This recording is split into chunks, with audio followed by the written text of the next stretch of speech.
C'est avec une imposante maquette réalisée par les élèves de Notre-Dame-des-Anges que le directeur du Tour de France a été accueilli à Belfort. C'est sympa comme ça.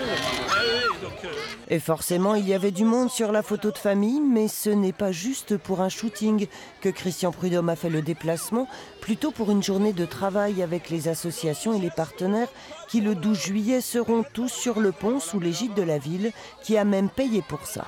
C'est à peu près 70 000 € pour une ville départ, plus 58 000 € de sécurité.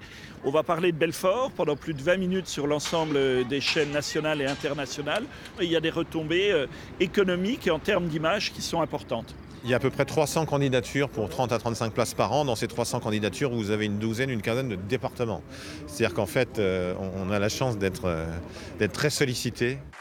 Si la nouvelle a été officiellement dévoilée à l'automne, l'organisation du Tour, elle, travaille bien en amont auprès des hôteliers. Ils nous pré-réservent déjà N-1 à peu près.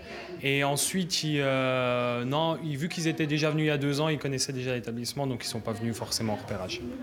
Dans les cafés et restaurants, pas de réservation, mais on a déjà prévu de renforcer les effectifs. L'été, on double le personnel et pour quelque chose de ponctuel comme le Tour de France, le FIMU, on prend encore plus de monde, quoi. Voilà.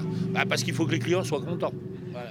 Le Tour de France, ce sont 5000 personnes, dont 2000 journalistes qui vont de ville en ville et de nombreux spectateurs, sûrs que le 12 juillet, il y aura foule dans les rues de Belfort.